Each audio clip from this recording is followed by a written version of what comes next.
This is your fourth stimulus check update and daily news report.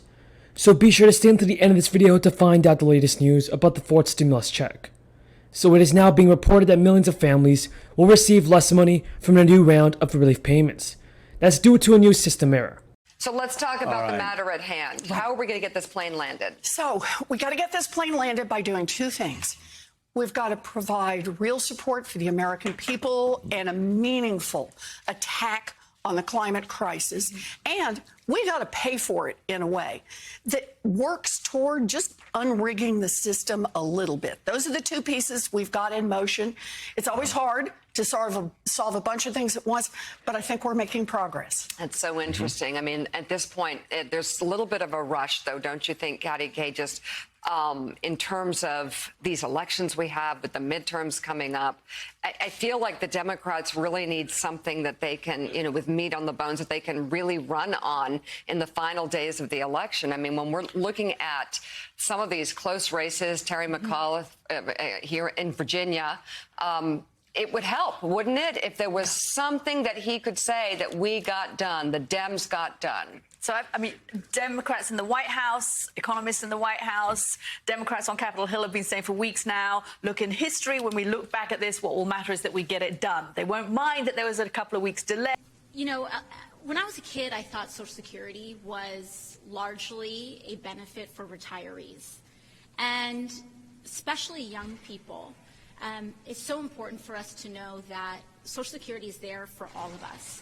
When we lose a parent, a spouse, or, God forbid, have an unexpected diagnosis or accident that leads us to have a disability that we rely on Social Security for to help us ease our way through. When I was a kid, my dad passed away due to an unexpected cancer diagnosis.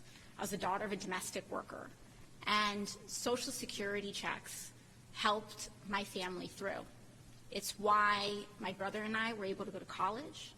It's why I felt confident while I was at college that my mom would be able to have something to eat.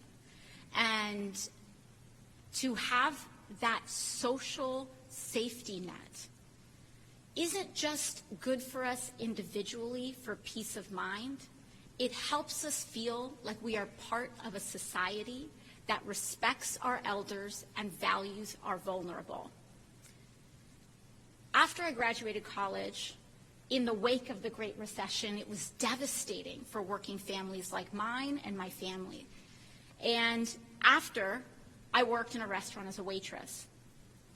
Every year, when I did my taxes, I saw how much I contributed to Social Security as a waitress, thousands of dollars per year. What we want to do is make Social Security better, to expand it, to cover people like my mom, who left her job to care for my dad while he was ill, to raise the age of young people up to the age of 26, so that those kids that are working through college can also get a little bit of that leg up. And we want to do that by asking the wealthy to pay into Social Security the same way that I did when I was a waitress. It's pretty simple. It's pretty basic. And it's a way that we can make our society better by feeling like we are part of a society that cares for each other no matter what. No matter our job, no matter our status, and no matter what happens to us in life. And that, to me, is part of being a wealthy, prosperous, modern, and compassionate society.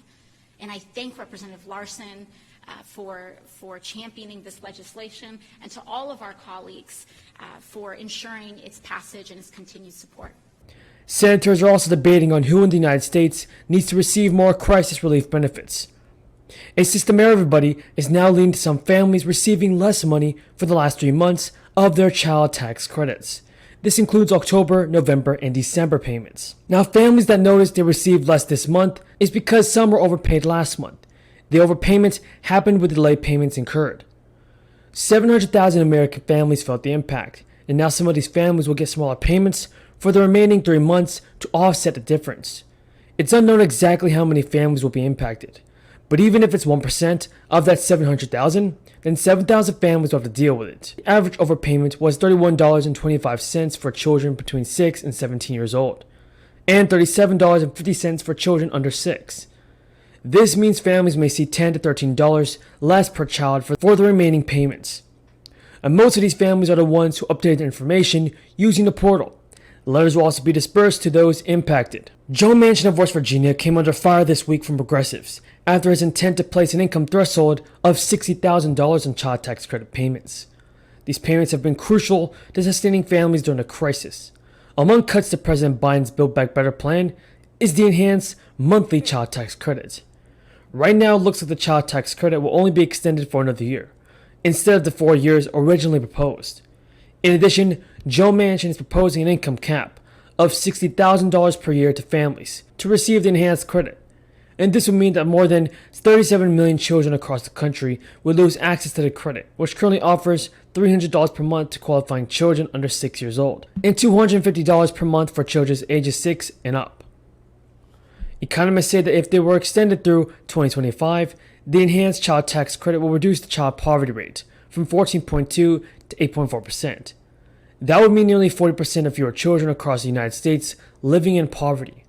Manchin's upper income limit of $60,000 to receive the credit, however, does not take into account families of varying sizes or the higher cost of living in many cities and regions. In a study of 50 major cities, homeowners and renters alike needed more than $60,000 to live comfortably. The study addressed individuals, not families, which means the money needed to live with children in these metro areas would exceed the income for a single person or even a couple. When you look at the median income in these cities, 38 fall under Manchin's $60,000 threshold. However, that's just the median, which would leave close to 50% of all families potentially exceeding that $60,000 mark. But still, not reaching an income level to live comfortably with kids. Even in cities where salaries are higher, more than 50% of people are barely making it financially. And now Bernie Sanders said the Medicare expansion of dental, vision, and hearing coverage will remain a part of the spending package. Sanders wrote on Twitter, the expansion of Medicare to cover dental, hearing, and vision is one of the most popular and important provisions in the entire reconciliation bill.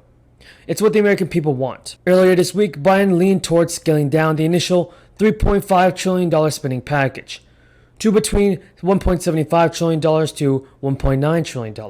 Biden said it will be a reach for the Medicare expansion to be included in the spending bill. Manchin and Sinema, both moderate Democrats, have spent months trying to reduce the price tag of the spending bill. Sanders has been growing frustrated with the pace of negotiations, as well as Manchin and Sinema's opposition to key parts of the bill. The Hill reported that Sanders is frustrated that Sinema is opposed to allowing Medicare to negotiate for lower prescription prices. Folks, that's all the news in this video. If you found this video useful and helpful, don't forget to subscribe to my channel and share this video with your friends and family. Until next time, everybody, have a great day and stay safe.